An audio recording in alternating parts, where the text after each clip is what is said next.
Hello, it's your girl Ameze back with another interesting episode. And today I actually want to talk about something it's been in the news, it's not new, but it's been in my mind recently and I just want to talk about it. It's pastors misbehaving. Pastors having intimate moments with their female members, having sexual intercourse with sometimes is a male member of the church. So my thing is, I've been talking to different people and there are different school of thought. Something is the pastor's fault. Something is the members, but most people actually think it's the members. I'm not sure why the members have to be held accountable for a pastor's behavior. I mean, he's the shepherd of the church. He's the one with the calling. He's the one teaching all the Bible to do and not to do things. So why are we having to hold the members of the church responsible for his actions? Don't the rules apply to the pastors also? Now, when I talk about pastors, the go-to place, what you're probably going to think is a male pastor. Female pastors are also not left out in this very messy scandals. Not too long ago, there was a viral video of a man here in the United States, a well-known pastor of a big church. And this viral video went around where he was performing a sexual act on his female member. It went around. Now, the thing about this pastor, he's quite vocal. He's very vocal about sex and his proclivities and what have you. So some people might give him a slap on the wrist and say, well, at least he's very vocal about his actions. But how about all the pastors that do what I say but don't do what I do? It seemed to me that seemed to be the running theme. Do what I say, do what I preach in this case, and not what I do. Are pastors more under pressure than regular menfolk? Because there are school of thought who think, well, because he's a pastor, therefore, he's under tremendous strain because of his calling. Women throw themselves at him. They find him very attractive by reason of the fact of the power of his office. But then again, with much power comes much expectation. Absolute power corrupts absolutely. I do believe in that.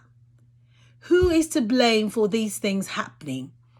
There are viral videos of pastors and their members caught in compromising positions, sometimes in the church premises, in cars, in the female or male members' house where they share with their own partners, sometimes in motel rooms.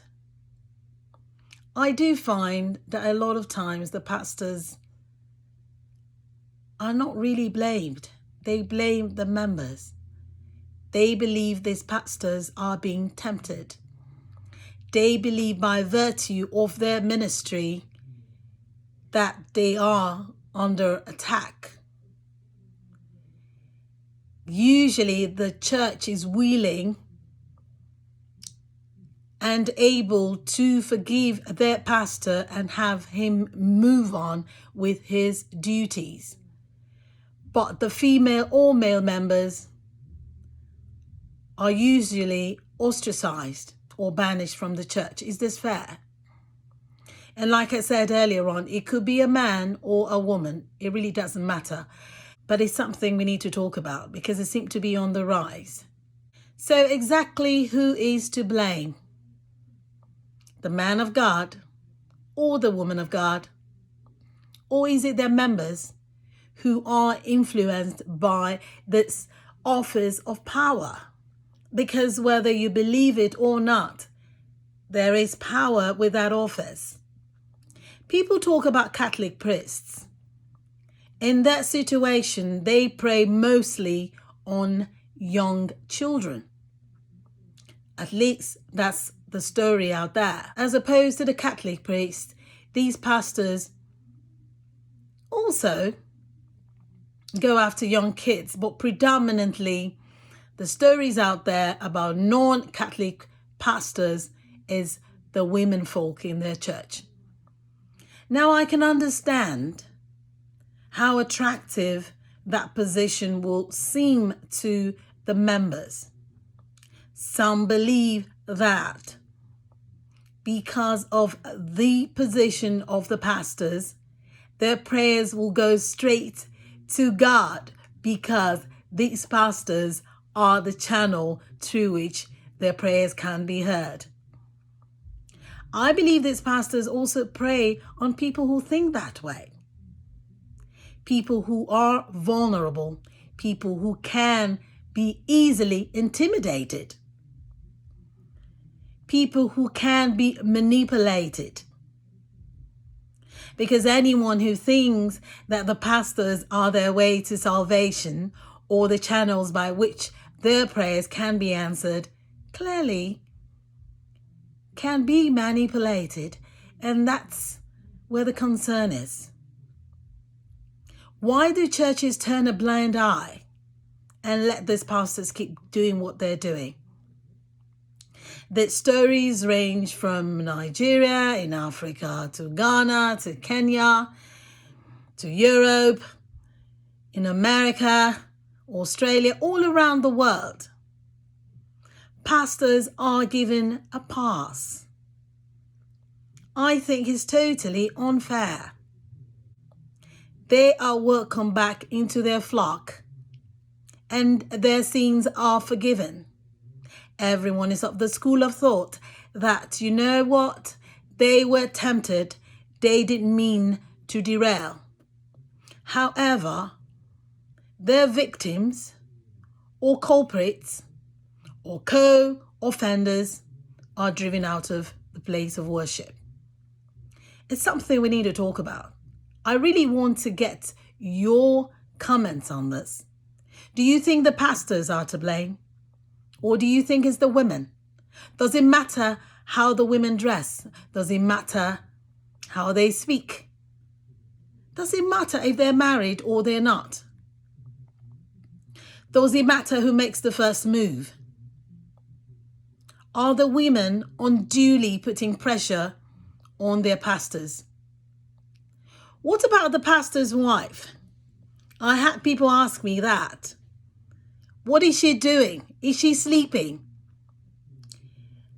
There's a school of thought that believes that a woman who's married to a pastor should constantly be praying for him because of all the temptation out there. Now tell me, why is a pastor any different from any man? A CEO of a company, a professor in a school, a taxi driver, a doctor in his field. Tell me why he's any different from the man next door. What is special about him?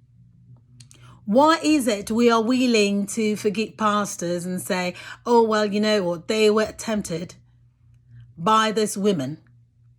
I mean, seriously, what is a man to do when he's praying for a woman and she falls under the anointing and her thighs are exposed or her bosom shakes and the man takes leave of his senses? Surely it's not his fault. It's so interesting that in these times of the Me Too movement or Time's Up, pastors still fly under the radar. People readily forgive them. After all, he's a man of God. I'm not taking sides here. I'm just pointing out the facts. It's all over social media. Pastors getting caught every day. And yet, their flock, their congregation, their membership, if anything, sometimes even spikes up. Pastors got game. people say.